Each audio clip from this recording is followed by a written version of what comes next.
The views and opinions expressed on America's Workforce Union podcast and its digital media channels are solely those of the speakers and do not necessarily represent the views and opinions of the producers or sponsors. Welcome to the America's Workforce Radio Podcast, the flagship production of the American Workers Radio and Podcast Network, where organized labor and its never-ending fight to protect the rights of the American worker come first. Now, presented by LIUNA, Laborers International Union of North America. Here's your host, Ed Flash Ferens. Unions lining up to challenge Trump's efforts to dismantle the National Institute for Occupational Safety and Health. Meanwhile, driverless cars, the fight with labor in the state of Massachusetts. And today on the show, we check in with the American Federation of Government Employees and the Utah AFL-CIO. Welcome to the Wednesday, July 16th edition of America's Workforce, where we're available on at least 5 platforms, including YouTube, Apple Podcasts, iHeartRadio, Spotify, and Pandora. Many ways you can access America's Workforce. And once again, thank you for continuing to make us the number one union podcast, not only in America, but around the world. That's right. Everything archived. awfpodcast.com. David Cann will be our first guest on the show today. He's been on before. He is the director of organizing for the American Federation of Government Employees, which has been pretty much at war with the current administration. But there is some good news. Some good news here. The Department of Veterans Affairs has officially walked back its plan to lay off more than 80,000 employees as part of the Elon Musk-led Department of Government Efficiency, better known as DOGE initiative. Instead, the agency now plans to reduce its workforce by around 30,000 positions. Still not good, but 50,000 less than their original move. The original proposal would have slashed roughly 15% of the VA workforce. Now, all of this is having an effect on the union and many unions. And David is going to talk about the efforts to organize more. Now, you may recall, before Trump took office earlier this year, there were a flood of people wanting to join the American Federation of Government Employees, and they knew they needed those union protections. So organizing ticked up dramatically. Where do we stand now? Where do we stand now? David is going to answer that question for us as our first guest. Then we're going to go to the state of Utah and link up with Brad Asay. We had Brad on the show several times, several months ago, all because of what the legislature did there, attacking public sector workers and ending collective bargaining. So what happened? They formed the Protect Utah Workers Coalition, which went to the people in the state of Utah and said, you know what? They're not listening to us. And they gathered, my gosh, 320,000 names on a petition saying, you know what, this law, HB 267, not good. And it is going to be on next year's ballot. So Brad is going to tell us what's been going on behind the scenes in Utah and the fight, because the group Americans for Prosperity, which has a whole lot of money, has been doing everything to make sure that unions do not have a voice. But you know, we all have a voice. We just got to keep using it. So Brad Asay, Brad is the president of the American Federation of Teachers in Utah. He's also a vice president of the State Labor Federation. So he'll be our second guest on the show. Now, a brief look into the world of labor. This segment brought to you by Boyd Watterson Asset Management. You can find more at boydwatterson.com. Multiple labor unions and states have challenged the Trump administration's efforts to dismantle the National Institute for Occupational Safety and Health, better known as NIOSH. Now, NIOSH is an agency within the U.S. Department of Health and Human Services that funds and develops research to support workplace safety regulations, including Studies aim to reduce cancer risk in firefighters and study and treat respiratory diseases in minors. NIOSH also evaluates the safety of worksite protective gear. They also investigate workplace disease outbreaks and health hazards. Very important agency. Well, back in March, HHS announced a dramatic restructuring of its workforce, and over the course of the next several months, laid off approximately 90% of the agency's workforce. So a lawsuit brought by coal miners and inquiries by members of Congress prompted the reinstatement of a small subset of employees. Well, on July 1st, federal judge Melissa DuBose granted a preliminary injunction in New York versus Kennedy, that's RFK Jr., a case brought by 19 states and the District of Columbia, broadly challenging the restructuring and layoff plans of HHS. The injunction stops the department from finalizing employee terminations, but does not reinstate the already fired workers.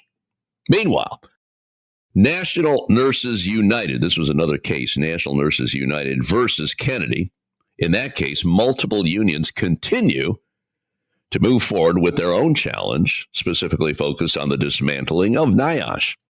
Now, absent the support of NIOSH's research and expertise, worker advocates fear that OSHA's workplace safety enforcement will deteriorate. Already, the loss of NIOSH research leaves OSHA's proposed heat stress regulations vulnerable to attack. You know, we had this conversation with one of our guests some months ago, and she said bluntly, if Trump gets in office, forget about any regulations regarding heat. And look what kind of summer we're having in America. So sad what's going on here. The Boston Globe reports that driverless car legislation in Massachusetts faces opposition from unions and support from industry groups. The bill under consideration in the legislature would establish a regulatory framework for autonomous vehicles in the state. A policy official for Waymo, which supports the bill, they make the driverless vehicles. I guess they're very popular as well. They said that 25 states have adopted similar legislation. Industry supporters touted the vehicle safety and efficiency per the article, and unions and other groups opposing the bill raised concerns about job losses, saying about 70,000 drivers could be affected. I have to ask the question. You have to go from point A to point B. Would you pick a driverless vehicle to get there? I don't know. I'd have some hesitation on that. I'm sure many people do. Opponents also cited concerns about safety and increased congestion. One state rep has introduced competing legislation that would require a human operator to be present in an autonomous vehicle. Scary stuff. I know the Teamsters have been very vocal on this issue because they're pushing driverless trucks. An 18-wheeler, driverless. No, I'm sorry. I can't go down that road. And an NLRB regional director has ordered an election at a manufacturing facility in Alabama, thus rejecting an employer's argument that regional directors cannot process representation cases when the board lacks a quorum. This is a pretty bold step. Involves the United Auto Workers. They filed for an election at Navistar Big Bore Diesels in Huntsville, Alabama. According to the decision, the only issue disputed was whether representation petitions could be processed without a quorum at the board, which is the case now. The decision says that directors have delegated authority to process elections. The board delegated the authority back in 1961. And the Supreme Court upheld the delegation in a case 10 years later. That's one thing I love about the law. There's so much contained in the law. So if that's the case, I would imagine a lot of cases can move forward. You don't need that quorum. Every case is individual, though. All right, we have to take a quick break. the Director of Organizing at the American Federation of Government Employees, coming up next. You're listening to America's Workforce with Ed Flash Ferens. It takes LIUNA to power North America with affordable energy. The men and women of LIUNA, the Laborers International Union of North America, have the skills needed to build and maintain oil, natural gas, nuclear, solar, and wind projects that are shaping America's energy future. From new energy tech to retrofitted facilities, LIUNA members do it all. Find out what it takes to be powered by LIUNA at liuna.org. That's liuna.org. America's Workforce is brought to you in part by the Communication Workers of America. You can find more at cwa-union.org. America's Workforce appreciates our sponsor, the Columbus Central Ohio Building and Construction Trades Council, who represents more than 18,000 workers from 19 affiliated local unions and district councils. This segment of the show is brought to you by the Brotherhood of Maintenance of Way Employees Division of the International Brotherhood of Teamsters. For more information, please visit bmwe.org. America's Workforce is sponsored in part by Boyd Watterson Asset Management, LLC. Find out more about our investment solutions tailored to meet the needs of Taft-Hartley funds at boydwatterson.com. We're the nurses, firefighters, and claims representatives that help keep our government services running. We respond to natural disasters. We care for our nation's veterans, and we investigate discrimination in the workplace. We are federal and D.C. government workers, and we are proud to serve the American people. Working in more than 70 agencies across the government, we know we can fulfill our mission because our union has our back. Learn more at AFGE.org. Paid for by the American Federation of Government Employees, AFL-CIO. Now, back to Ed Flash Ferens with America's Workforce. And don't forget, you can check us out on Facebook or follow us on X, formerly known as Twitter. That would be AWF Union Podcast, AWF Union Podcast. Let's go to line number one. Welcome our featured guest. Been on the show a number of times, and I'll tell you, so many people, especially in the federal sector, dealing with unions, have a really, really tough job right now. One of them is David Cann. David is the Director of Organizing for the American Federation of Government Employees. National website, lots posted there. AFGE.org, AFGE.org. David has been with the union for 12 years, 4 years as Director of Organizing. David, welcome back to the show. The last time you and I had a conversation, well, it was a good conversation. You were talking about how so many people said, I have to join the union because Trump is taking office in a couple of weeks. Well, that was back in January. A lot of things have changed since then, brother. Maybe you could fill me in on how everything is going at the AFGE. Talk to me about it. Go ahead. Well, we're in the fight that we knew was coming. When we last talked in January, tons of people were joining to protect their jobs and to protect their rights against attacks that had been promised. And we grew, I think, 9% in the first 2 months of the year. And everybody that joined the union was bracing for attacks that have come. There have been efforts through DOGE and through Russell Vote's OPM to try to strip away agencies and get rid of jobs. They've attacked union rights through national security exclusions, trying to say that it's unlawful for federal employees, over 1 million federal employees, to be members of labor unions, and have mounted extraordinary attacks. But the people that came to the union because they wanted to have a voice and wanted to fight back together. And we've had a lot of success in those efforts. We kept winning in court. The Supreme Court has lifted the injunctive relief that we had been provided.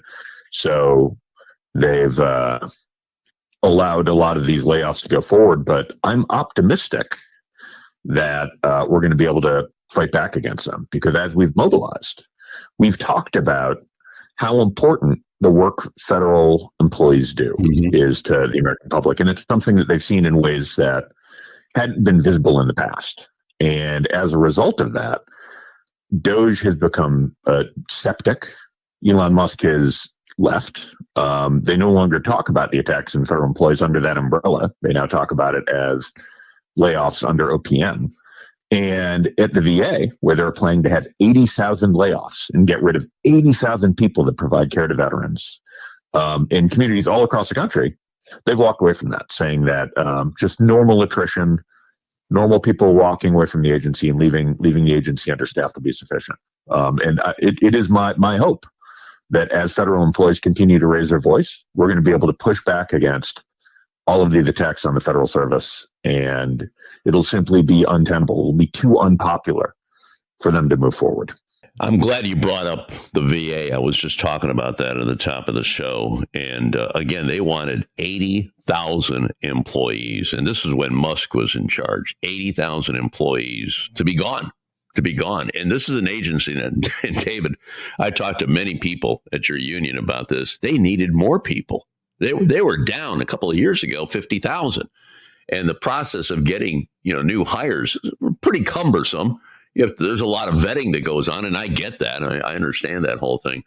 But that was a win. So they basically, what I'm reading here, 53,000 jobs were saved, all because of people saying, you know what, you can't do this. And I have to ask you, are we done with that, or can we save some more jobs at this juncture?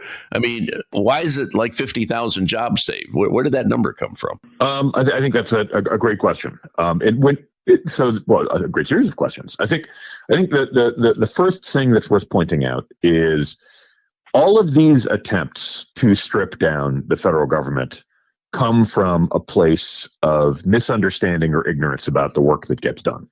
And when you read the interviews that have been done with DOJ employees that have spoken to the media without the permission of the administration, what it said is the federal government's incredibly efficient. There's very little waste. It's just a bunch of civil servants working hard. We've heard that about Asay, and we've heard that about VA. Yeah. And when they said they wanted to get rid of 80,000 employees, what they were saying was they want to get rid of people that don't provide frontline care to veterans. But if you understand how any organization works, in order for somebody to be caring for a veteran, somebody needs to be handling admissions. Somebody needs to be billing, outside providers. Somebody needs to be keeping the hospital clean. Somebody needs to be providing the food. So there is a network of people that support the work that gets done. And if you take away that network, the work can't get done. And it is true that historically there's been chronic understaffing at the VA. 50,000 unfilled positions under even friendly administrations that cared about making sure workers got what they needed and making sure that veterans received the care that they wanted. And so as we've raised our voice in communities that oftentimes are underserved in one of the few places that veterans can go to get medical care, they've realized this is something that they can't get away with taking away. Mm-hmm. And I'll be honest, while we look at this as a victory and are celebrating and have taken these 53,000 jobs that we've saved as something that is a result of federal workers raising their voice, I think we've got to say that understaffing and a drive towards privatization that still has the VA in its crosshairs is something we've got to fight back against as well. Yeah, that's been the MO for years now, department by department. It's just chipping away. Well, let's do this. We can privatize this. We can privatize that. And next thing you know, and it doesn't save money. Dave, I can't tell you how many conversations I had on this show. People think that by privatizing that, the government is out of it. It's still our tax money. It's just going to a private contractor. Why doesn't that message get out more? Well, we're doing our level best, and one of the things that I think they look at in their effort to privatize work is twofold. One is the rate of unionization is higher for federal and public employees, and so as they privatize, one of the things they can do is strip away worker protections. Uh-huh. And weaken the labor force. The other thing I think they're thinking of is the politicization of the work, because federal and public sector labor unions oftentimes support candidates that are for pro-worker policies. And as they weaken our unions, they can push legislation and regulations that strip away worker rights. And they want to weaken the unions that support working people. And I think that is a consistent strain in the agenda for the march towards privatization. The sad part about this whole thing is the fact that Congress is just following every order that Trump gives. And I mean, obviously, the GOP has a majority in Congress. David, let me throw this at you. As director of organizing, I mean, this has to make your job all that more difficult, and the politics involved. If we can touch on that briefly, I know you're not involved in that. You have another person that deals with that over at AFGE. But the silence from so many people that are elected, and some are speaking out, don't get me wrong. And obviously the GOP has a majority there, and they seem to be following everything that Trump wants, which is scary. And you've heard so many people say that, we are now with an authoritarian regime in Washington right now. Can you speak to that? Because there's got to be a lot of people really concerned about the future of America right now. Absolutely. I think my response to that would fall into two different categories. The first one is that it is true that that most of the folks in, I'd say, the politics and in the courts have walked away from their obligation to provide the checks and balances against the attacks on what is essentially American people from this administration. But there have been those that have stood up as well. But more importantly, I think it focuses like a laser on the fact that the only people that are going to look out for the welfare of American workers is American workers. And we can delay attacks in the courts, and we can stymie bad legislation when possible in the halls of Congress. But at the end of the day, the power of the American people rests with the American people, and the best microphone they have is labor unions. And standing up and fighting against this stuff with their voices collectively is going to be the best way to do it. Yep. Because I think what's happening is, for all of the xenophobia and all of the false promises and all of the macho bravado that comes from the political attacks that have been promised, people are seeing that what's happening is they're attacking their neighbors and they're arming themselves. Mm-hmm. And we've only got each other and our people power together to fight back. And I am very optimistic that folks are going to continue standing up and pushing back against attacks. And I think the workplace protections are, particularly for federal employees, are the tip of the spear in that effort. And we've seen folks get mobilized and stand up in ways they haven't in the past. And you get involved in the labor movement because you like to fight. We are in the fight. Boy, we are. David Cann, our featured guest on the show today. He is the Director of Organizing at the American Federation of Government Employees. We'll continue with David. We'll talk more about organizing in the next segment. Later in the show, we're going to check in with Brad Asay of the Utah AFL-CIO. Now, they, in the state legislature, public sector bargaining has been attacked. In fact, it's on hold right now because of the people in the state of Utah. The unions got together. That story later in the show. Once again, you're listening to America's Workforce. Back in a few minutes. This is America's Workforce. It takes LIUNA to build North America's infrastructure. From roads and bridges to schools and skyscrapers, the men and women of LIUNA, the Laborers International Union of North America, build the projects we depend on. From constructing the Freedom Tower on the site of the former World Trade Center to untangling Washington, D.C.'s congested interstate, LIUNA members do the work that matters. Find out what it takes to be built by LIUNA at liuna.org. That's liuna.org. America's Workforce is brought to you in part by the Heat and Frost Insulators Labor Management Cooperative Trust. Find out more at insulators.org/LMCT. There is unity and strength for workers. We are the USW. We are the USW. The United Steelworkers. The largest industrial union in North America. We represent 850,000 members in the U.S., Canada, and the Caribbean. We work in metals, rubber, chemicals, paper, oil refining, atomic energy, and the service sector. We are steelworkers, standing strong and fighting for what's right.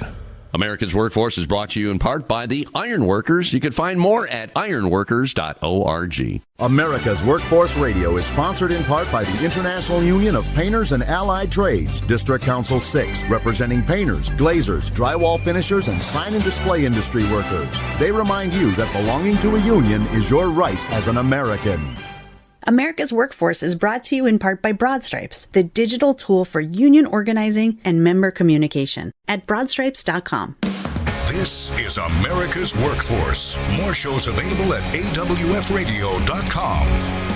And don't forget, you can check us out on at least 5 platforms. That includes YouTube, Apple Podcasts, iHeartRadio, Spotify, and Pandora. And when you get an opportunity, here's what you do. Just sign up, receive our shows on a regular basis, and give us a rating. We always appreciate those 5-star ratings, so please keep them coming. Let's go back to our live line and rejoin our featured guest today, who's been on the show a number of times. Love talking to this guy. David Cann is his name. He's the Director of Organizing for the American Federation of Government Employees. Well, let's talk about that, David, because when we talked earlier in this year, AFGE had this drive to 325, and you surpassed it. A lot of people were joining because they knew what was coming with the Trump administration. Why don't you fill us in on the numbers right now, because there's been a lot of firings. There's a lot of people that said, I'm not going to put up with this crap anymore. I'm leaving. I'm going to take an early buyout or retirement. So run down the numbers for me. What happened and what's the game plan moving forward? There's a lot to discuss here. Go ahead, brother. Yeah, absolutely. So our union grew because a lot of people wanted to be a part of the effort to protect their jobs and protect the federal service. So our goal had been to get 325,000 people in the union, and we were growing. We got over 331,000. When the administration decided that over 1 million federal jobs needed to be stripped of their ability to be in labor unions because of fundamental national security. So the people that do allergy research from the CDC, the people that do benefit processing at the VA, over 1 million people had to lose their union rights. And as a result, not only did they stop recognizing collective bargaining agreements, and stop processing grievances and allowing for people's rights to be recognized, they stopped processing people's dues payments. And so essentially everybody got dropped from the rolls.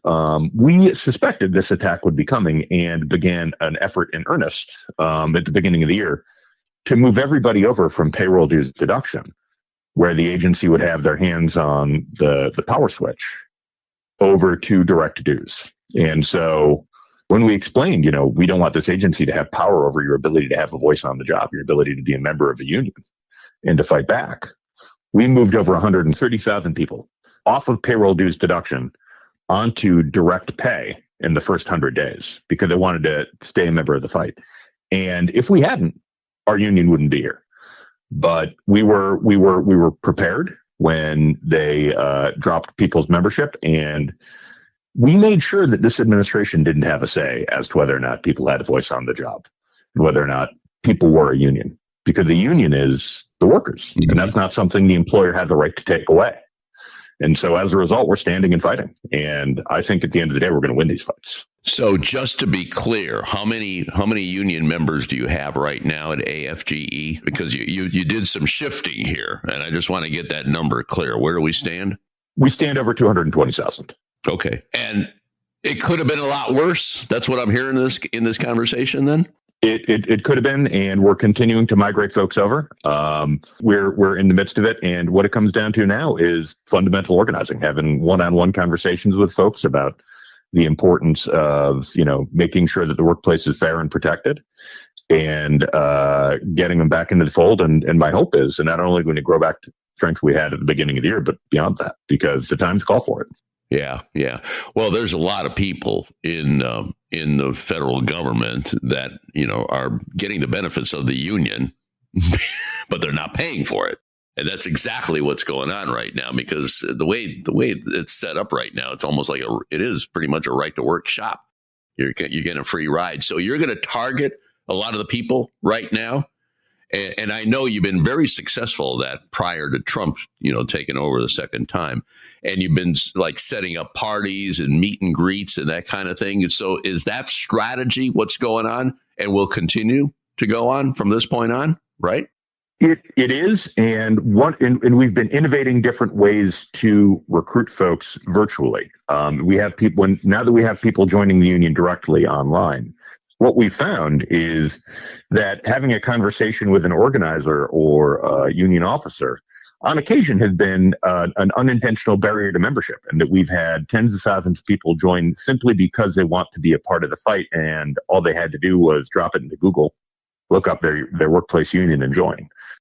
So our outreach is a combination of, workplace events, digital outreach, which has taken a bunch of different manifestations, peer-to-peer texting, phone banking, one-on-one conversations, community events. We're leaving no stone unturned, and we're making sure that everything we do is focused at people making sure they find their power in the union. And we're far from done. Yeah. Well, you got to hang in there, because this has been a blow for so many people. I think a lot of people knew that the second Trump administration was going to be brutal. They had 4 years to think about what they could do that they didn't do in the first administration. But you, to your point, you were very prepared for what was about to come. In closing here, David, would you say that this has galvanized the people that are left there? I mean, you lost some people. You're doing a lot of shifting right now with the e-dues and all that. I get that. You're doing organizing, but because of these attacks, it's almost like, the big bully. If you let the bully continue, well, he's gonna beat you down, okay? But if you fight back, and that's exactly what you're doing at AFGE, things are going to change. And obviously, look what happened with the VA, what we talked about in the first segment. Galvanizing unions, though, and it's not just AFGE, all unions right now. What's your answer to that? Yeah. Well, one thing for a start is we have been humbled by the fact that the entire labor movement has been by our side in this fight. Everybody understands that this administration's attack on working people is broader than the federal service. And when they see the attacks that are coming for federal employees, they realize that's coming for everybody.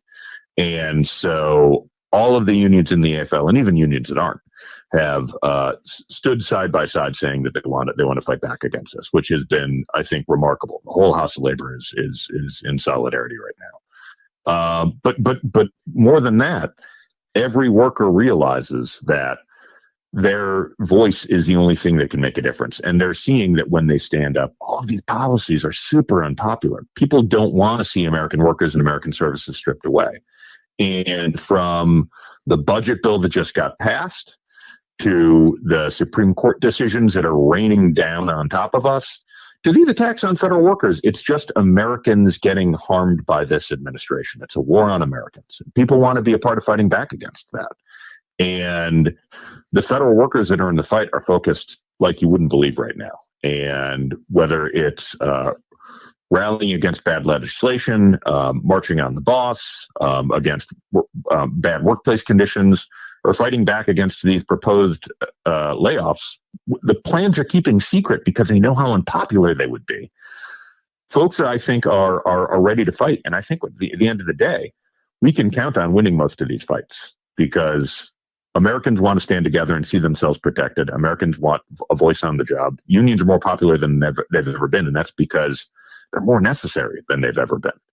And it's a joy to be standing shoulder to shoulder with 827 federal employees in AFGE that want fairness on the job.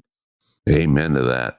David, you're awesome. Thank you so much for joining us today. David Cann, Director of Organizing at the American Federation of Government Employees, one of the many sponsors of America's Workforce. You got a voice here on America's Workforce. Stay in touch with us. Anything you need, you let us know. Okay, brother? Thanks so much. All right, we're going to take a quick break. When we come back, we're going to check in with Brad Asay of the Utah AFL-CIO. Talk about a fight over collective bargaining. It's a good one. He'll talk about it next on America's Workforce.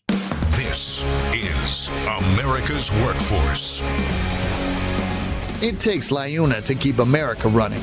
Over 70,000 public employees are part of LIUNA, the Laborers International Union of North America, delivering critical services such as healthcare and emergency response, as well as maintaining roads and sanitation systems. Even the National Postal Mail Handlers Union, representing over 47,000 U.S. postal workers, is affiliated with LIUNA. Find out what it takes for LIUNA to keep America running at liuna.org. That's LIUNA.org. America's Workforce is brought to you in part by the United Steelworkers. You can find more at usw.org. Founded in 1887, the Brotherhood of Maintenance of Way Employees Division of the International Brotherhood of Teamsters represents the employees responsible for tirelessly constructing and maintaining the national rail system in America. For more than a century, the Brotherhood of Maintenance of Way Employees has proven they have what it takes to protect its members and meet the ever-changing challenges of the rail industry. Today, the BMWED continues to fight for job security, fair wages, better benefits, and safer, more modern work environments. For more information, please visit bmwe.org. America's Workforce is presented by the Labor's International Union of North America. Feel the power right now at liuna.org. American workers are sick of struggling to get by. It's time to get ahead. In the Teamsters Union, workers are winning industry-leading contracts, historically high wages, fully paid health care, and retirement benefits you can count on. Across the country, Teamsters fight alongside our brothers and sisters to secure a better life. It's what we've been doing and how we've been living for more than a century. When we fight, we win. Join us. Be a Teamster. America's Workforce is brought to you in part by the International Federation of Professional and Technical Engineers. You can find more at ifpte.org. Now, back to America's Workforce. Here's Ed Flash Ferens. And remember, you can check us out on Facebook or follow us on X, formerly known as Twitter. That would be AWF Union Podcast, AWF Union Podcast. Let's go to line number 2. Welcome back to the show, Brad Asay. Brad is president of the American Federation of Teachers in Utah. He's a vice president of the Utah AFL-CIO. We featured him on the show some months back, all because of Protect Utah Workers, a coalition of unions, when they announced they had plenty of signatures to overturn a very draconian measure on behalf of the legislature and the governor there, attacking public sector workers and collective bargaining. Brad, welcome back to the show. Thanks for joining us.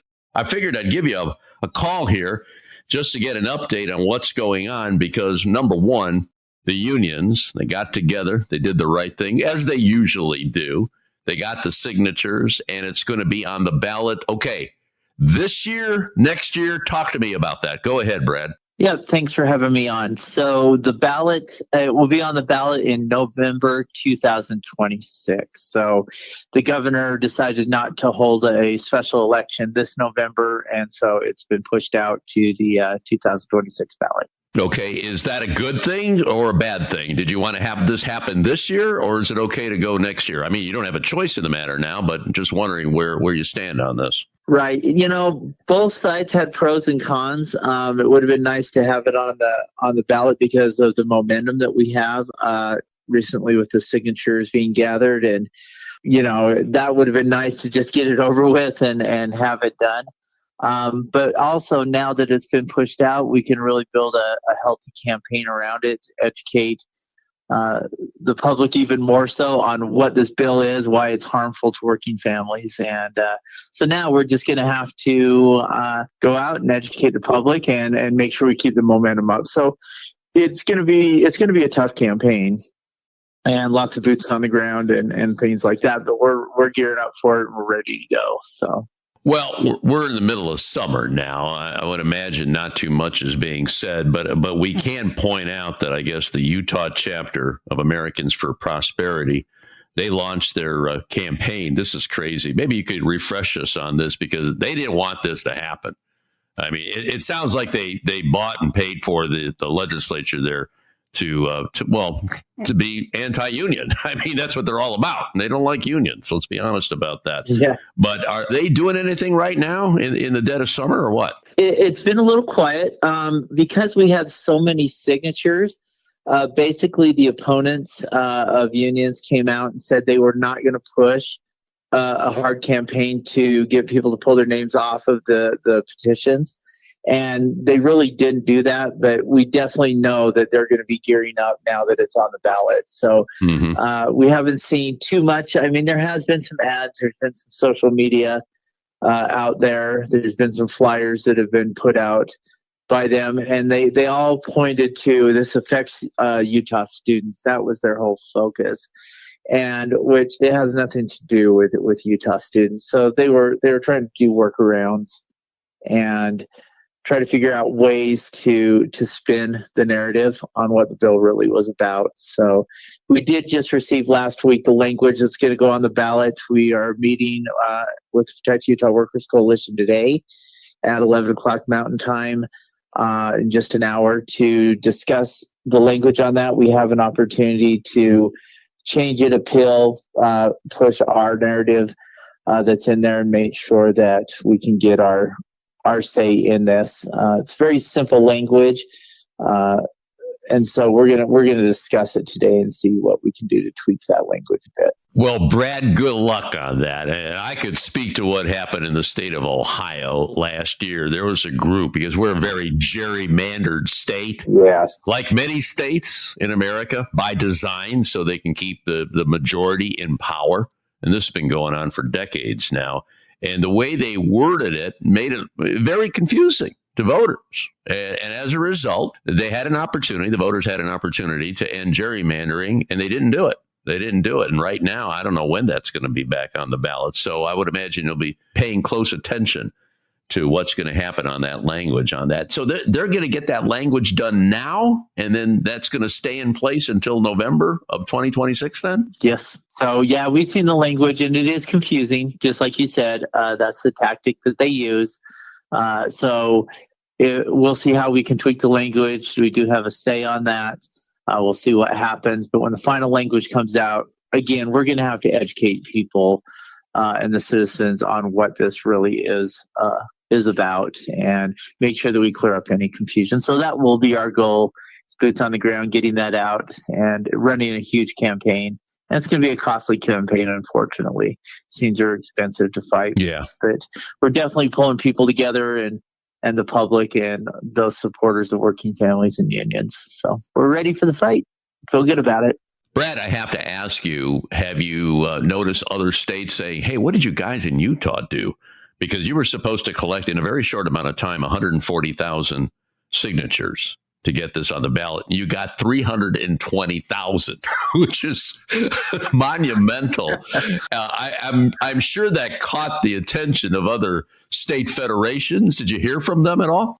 Yes, we heard from plenty, and they're like, "How did you pull that off in 30 days?" And again, it was just so much work of getting the word out, getting boots on the ground, and all of our labor unions, no matter if they're in the private sector, the trades, we all came together with coalitions and supporters. But I was amazed at the public, how much they hated what the legislature did, and the volunteers and the public were just fantastic. So we hit it every day, long days of 12 to 14 hours of gathering signatures, and we were relentless, and so amazed and so proud of the citizens of Utah and everyone that came out and helped. But it was, lots of different pieces. It was the largest ever in the state, and we heard in the nation. So there we go. Well, I want to turn the page here and talk a little bit about what's going on nationally. And one of your senators there, Mike Lee, we could do a whole show on that. Apparently, in this big, beautiful, but really ugly bill, he wanted to sell a lot of federal land. And I guess a lot of that federal land is in Utah, the state that he's a senator in. But that was taken out of the bill. Is that right? It was, it was taken out of the bill. He got a lot of pushback here, and it was very nonpartisan. I mean, everyone pushed back. The Republicans pushed back, citizens pushed back, because we love our state and we love our public lands, because we're able to utilize those so much. We were absolutely appalled as a state and the citizens of the state that he would sell off our lands to billionaires and to rich developers. We just were shocked and couldn't believe it. So the pushback was great. And again, he got a lot of flack for that. Thank goodness it was pulled out of the bill, because I can't even imagine our beautiful state being sold out just to rich developers and none of us being able to access those public lands that we use so much. You know, just The guy's crazy. He needs to be out of there, and we need to get him out of there. That's all I can say. I hear you. We're going to try to find some good candidates to get him out. Yeah. Well, from what I've been reading, he's still going to try to find a way to make that happen. Hopefully, he'll be unsuccessful in that. I don't know. But anyway, yeah, there's a lot that's going on in the country right now, and this is a time for unions to shine, and they obviously did just that in the state of Utah with the Protect Workers Coalition. We're talking about a coalition of all the unions that got together because the legislature did not listen to the people. And this happens so often it goes back to Wisconsin when Scott Walker was the governor there, this Act 10, which got overturned in the Supreme Court. And they had thousands of people that showed up at the Capitol. This is going back to 2011. Didn't listen to them. And they attacked collective bargaining, except for police. I think the police were included in the state of Utah. It happened in Michigan. It did not happen in Ohio, but that was a long time ago. Hopefully, it won't. They won't try that madness again. Anyway, just wanted to give you a holler here. We support you here on America's Workforce. We want to make sure that the message gets out, and you can count on us supporting you from this point all the way to November of 2026. Okay, my brother? Well, thank you, brother. Appreciate that. Appreciate everyone that's out there for your support. It's fantastic. Thank you. And one more question here before you go. Protect Utah Workers. I believe that website was up. Is that still up for people to get some more information, Brad? It is. Yep. Still up and still actively out there with it. Yep. We're still there. Very good. Brad Asay, president of the American Federation of Teachers in Utah and vice president of the Utah State AFL-CIO. And that'll be it for another edition of America's Workforce. Coming up tomorrow, the American Postal Workers Union and the North Coast Labor Federation. Until then, all of you have a safe and wonderful day. That concludes another episode of the America's Workforce Radio Podcast. Thanks for listening, and be sure to subscribe so you never miss a show. America's Workforce is a production of Labor Tools and BMA Media Group. Find out more information online at labortools.com.